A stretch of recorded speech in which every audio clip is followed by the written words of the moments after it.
meus queridos, mais um vídeo aqui no canal Brown e Fogo, absolutamente tudo sobre o Botafogo de Futebol Regata. Estou gravando esse vídeo aqui 9h41 do dia 25 de outubro, nesta segunda-feira, véspera de Botafogo e Goiás. Muita gente vai acabar assistindo, né, esse vídeo no dia seguinte, até porque deve ser o último vídeo que a gente vai fazer antes desta terça-feira aí, que vai ser repleta de lives, tá legal? Uma live talvez aí no horário do almoço, outra antes da partida, e após o jogo a gente vem aí com conteúdo, tá bom? A não ser que aconteça alguma coisa assim muito extraordinária, a gente chega aqui falando, tá bom? Vamos pincelar um pouquinho esse jogo, né, cara? Algumas situações, prováveis time, né, escalação, tudo mais, e também a arbitragem e a notícia do dia, evidentemente, sobre o Botafogo prometendo e cumprindo a sua ação de pelo menos um mês de direito de imagem de alguns jogadores, alguns atletas, né, que estavam aí atrasados e que foram quitados aí depois do desbloqueio da justiça nesta segunda-feira. Galera, se inscrevem no canal, deixa o like, ativa o sininho para você não perder nenhuma novidade. Enquanto isso, eu vou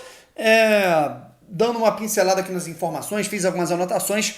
E vambora. Primeiro de tudo, cara, a gente já começa com essa notícia que ela é muito importante sobre a situação dos salários, né, cara? E aí, só explicando pra quem não tá ligado, pra quem não sabe, né? Tem muita gente que entra aqui no canal, pô, caramba, como é que funciona esse negócio?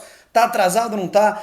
O Botafogo, desde o ano passado, tem um acordo com uma instituição chamada Sindeclubes, que é o Sindicato dos Clubes, onde ele realiza, digamos assim, uma penhora do bem, né? Geralmente a penhora, o dinheiro é congelado e vai para a conta de um jogador, vai para a conta de um atleta com quem o clube tem dívida, uma conta de uma empresa que o clube tem uma dívida. Então, essa penhora é para evitar com que esse dinheiro ele seja congelado para outras coisas. Ela entra no Sindeclubes e aí você garante os salários de jogadores, comissão técnica, funcionários, etc. Só que existe uma restrição, né? O Sindeclubes ele só libera verbas abaixo de 60 salários mínimos. Quem está acima acaba tendo direitos de imagem, por exemplo, atrasados, né? Ou até, dependendo do caso do salário, se for um pouco mais alto, CLT. São 3 jogadores que têm a CLT de 2 meses atrasadas nesse momento, né? E os direitos de imagem 2 meses atrasados. Com essa liberação por parte do Durcésio Melo, né, cara, esse dinheiro não é uma questão que o Botafogo não tem, claro, tem toda a dificuldade, mas esse dinheiro ele tá bloqueado na justiça. O Durcésio Melo conseguiu a liberação para o pagamento de pelo menos um mês dos direitos de imagem desses 17 atletas, né, cara, que estão em atraso, e também do técnico Anderson Moreira, tá legal? Então, eu acho que é mais um estímulo, além da questão dos direitos de imagem, tem também a situação do bicho, né?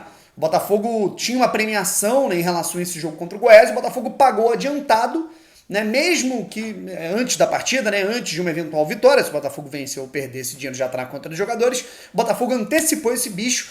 Então, cara, 2 motivos aí financeiros para os jogadores correrem, além de toda a situação, né, do jogo, né, cara. A equipe do Goiás é uma equipe chata, jogando no Serrinho, ainda mais que teve toda essa situação, né, cara, uma vontade tremenda do Goiás, na minha visão, e não liberar, né, pelo menos não entregar ali os ingressos, e fazer um cordãozinho de isolamento, né, numa das arquibancadas para a torcida do Botafogo, a torcida aliada do Goiás, certo? Eu acho que você expõe os torcedores do Botafogo ainda mais ao risco, né, colocando eles para irem à paisana, não faz sentido nenhum. Acho que poderia ter colocado um cordão de isolamento, né, e levado a galera ali pro jogo. Acho que se tem estádio de várzea, né, que dá para fazer isso, né, cara? Imagina o estádio do Serrinha, do Goiás. Goiás tem um CT, um dos CTs mais modernos, né, do país. Me poupe, né, cara? Muito mais má vontade do que qualquer outro tipo de desculpa. E aí, cara, a gente tem a situação do time do Botafogo, né? A gente ainda não tem uma escalação provável, possível, e agora a gente tenta fazer um esboço, tá? Diego Loureiro no gol. Eu acho que o Gatito, cara, fica muito aquela situação. O Gatito Fernandes, porra, cara, não vai voltar, não sei o que. Eu acho que ele já tá recuperado de lesão. Ele não tá mais no DM, não tá mais com a fisioterapia. Quem tá tratando do jogador é Flávio Tênis. O trabalho é com o preparador de goleiros do Botafogo. E o planejamento é colocar o Gatito Fernandes em campo só com ele, assim, 200%, né? Tinindo, né? Numa forma, uma plenitude, assim, nos treinos, né? Condizente com aquilo que a gente sempre gostou de ver no Gatito Fernandes. Então, eu acho que eu não me espantaria com o Botafogo, por exemplo, se Deus quiser, né, o mais rápido possível, concretizando o acesso, né, com ele ainda, né, pelo menos sendo relacionado. Ele não viajou aí para o Goiás para continuar, né, exercendo os treinamentos. Lateral direita, a gente tem 3 opções, rapaziada. Daniel Borges, Jonathan Lemos e Rafael. Pô, Bruno, mas o Rafael titular, cara, não vou cravar, mas eu não me espantaria, tá? Não me espantaria com o Rafael como titular, recuperado da situação no joelho, cada vez com um ritmo melhor de jogo, é o cara que tecnicamente destoa desses três aí da posição, então não me espantaria. Zagueiros, Carly e Canu, e na lateral esquerda eu acho que seria mantido o Hugo em detrimento do Carlinhos, mas a gente ainda tem uma incógnita. Meio campo, Barreto e o Oyama, lembrando que o Jonathan Silva segue em reforço muscular, não foi pro jogo.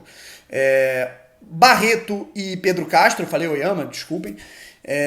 E no meio campo a gente tem aquele quarteto, tá? Com um adendo, a gente pode ter ou Varley e Marco Antônio, ou Varley e Diego Gonçalves. Eu prefiro a primeira opção, prefiro o Marco Antônio e o Diego Gonçalves entrando no segundo tempo. Tá? Tem o Ronald, né, cara, que é o ponta direita, que também pode entrar na etapa final. O Chay, né, na criação, na articulação, e o Rafael Navarro, né, cara, que na minha opinião foi o melhor jogador da Série B em outubro. Tá? Não seria exagero dizer isso. Ele foi eleito o craque da última rodada. Vamos ver se ele vai conseguir cravar no Goiás, seria muito interessante. O técnico, evidentemente, Anderson Moreira, tá bom? E vamos aqui para uma provável escalação da equipe do Goiás, né, cara, que tá confirmada aqui pelo GE. Globo.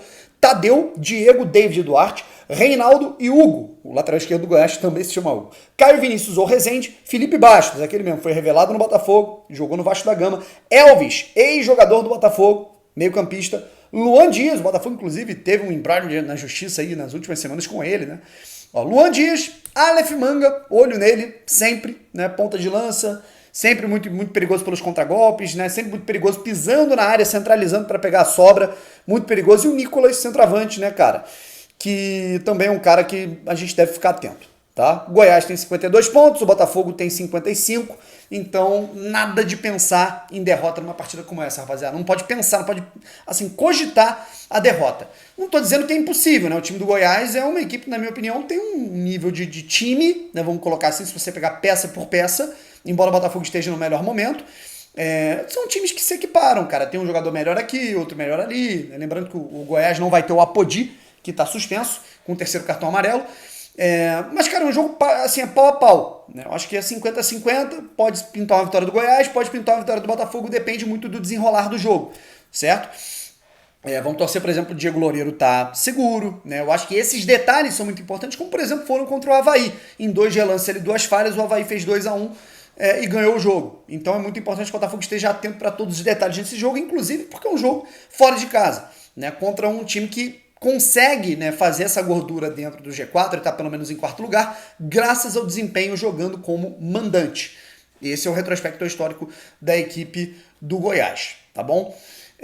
E, cara, tem a situação da arbitragem também, é muito interessante a gente analisar essa situação da arbitragem, tá? Eu vou ler aqui a escala da arbitragem para vocês e, cara, assim, o árbitro é polêmico, tá? Mas eu fico mais preocupado ainda com o árbitro de vídeo, o cara que vai estar no VAR, do que propriamente com o árbitro da partida, né, rapaziada? Vamos lá. Eu só tô tentando carregar aqui a lista completa, né, cara? Que aí a gente vai ter essa listinha aí toda completinha pra gente poder ler todos os nomes, né? E não apenas um deles. Seguinte, apita o jogo Anderson Daronco, árbitro gaúcho, aquele mesmo, árbitro fortão, bombadão, que é um cara muito polêmico, é um cara que, assim, eu acho que o grande problema desses árbitros FIFA, né, cara, não é nem a questão técnica, o entendimento da regra, eu acho que é um pouco de querer sobressair, aparecer, não sei se um narcisismo desses caras, né, cara, mas, assim, parece que é um pouco disso, de tentar também ser uma celebridade dentro do espetáculo, e o árbitro tem que estar ali para arbitrar e não para aparecer. Esse que é o grande problema. Anderson Daronco vai ser o árbitro, Rafael da Silva Alves é o assistente número 1, Michael Stanislau é o assistente número 2 e o quarto árbitro é o Anderson Ribeiro Gonçalves. Aí o pessoal fala, pô, Bruno, quarto árbitro de Goiás, isso daí não é problema. Cara, eu honestamente, deixando um pouquinho do clubismo de lado, não é. Até porque um dos caras do VAR, né, aliás, o observador do VAR, né, cara, é do Rio de Janeiro, é o Nilson de Souza. E o que me deixa preocupado, muito preocupado mesmo, né, cara? Aí você tem o assistente de vídeo, que é o Jefferson Clayton da Silva, e o árbitro de vídeo, que aí me preocupa muito, tá? Esse me preocupa. Rodolfo Toschi Marques, né? Que pra mim, apesar de ser um árbitro FIFA, com todo respeito à pessoa que eu tô analisando profissional, é um dos piores árbitros possíveis no futebol brasileiro e vou além, no futebol continental. né? Porque além dele ser fraco na regra, ao contrário do Daronco, ele também gosta muito de aparecer, muito de chamar a responsa para si. Ainda mais com a tecnologia do VAR, né, a seu dispor.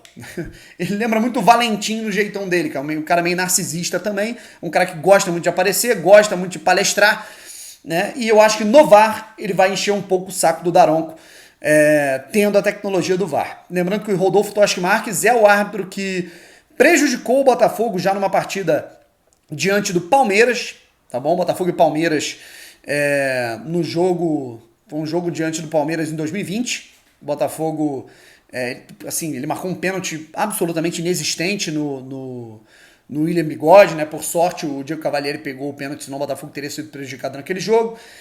E também a partida contra o Red Bull Bragantino, em que houve um pênalti escândalo, foi um pênalti mal marcado para o Bragantino, e um pênalti escandaloso, que ele não quis nem ouvir o VAR, marcado em cima do Salomão Kalou. E basicamente é isso, rapaziada. A gente vai ter um jogo aí muito importante, e eu acho que a grande questão vai ser o comportamento do Botafogo. Quando eu falo em comportamento, eu não estou falando apenas em relação à vitória, derrota, empate. Eu acho que a derrota é impensável, apesar de ela ser possível, né, porque a gente está jogando com um adversário parelho. Ela é impensável no sentido de você ter uma situação cômoda, se manter numa situação cômoda na tabela e até, né, melhorar essa situação. Você vai abrir uma distância, um jogo de 6 pontos contra o quarto colocado. Então isso seria fundamental. E para isso tem que ter postura, correto? Eu acho que da maneira que o Goiás está jogando e se impondo em casa, se o Botafogo entrar para jogar com o Goiás, isso também serve para a partida diante do Vasco, que a gente vai ter daqui 2 semanas, tá legal? Se o Botafogo entrar contra Goiás amanhã ou Vasco daqui 2 semanas, da maneira que entrou contra, por exemplo, Cruzeiro, Vitória, CSA, vai perder os 2 jogos, certo? Vai perder os 2 jogos. Então, a postura tem que ser diferente. Se o Botafogo for para empatar nesse jogo de amanhã, o Botafogo vai perder. Se o Botafogo for tentando ganhar, existe a chance de sair com os 3 pontos. Essa é a minha opinião, essa é a minha leitura. Rapaziada, lembrando, né, cara, eu tô publicando aqui, eu não sei em que momento eu vou publicar esse vídeo, mas de qualquer maneira, cara, eu vou colocar aqui na descrição. Eu quero agradecer de antemão aqui, cara, que a gente chegou a 700 mil seguidores lá no TikTok, cara. Eu tenho um perfil lá no TikTok que eu falo sobre tudo do futebol. A gente chegou a 700 mil seguidores, muito obrigado pelo carinho de todos. E aí, eu tenho um canal que ele equivale a esse perfil no TikTok, que é o canal do Brownie. Aqui é o canal Brownie Fogo, que a gente trata só sobre o Botafogo.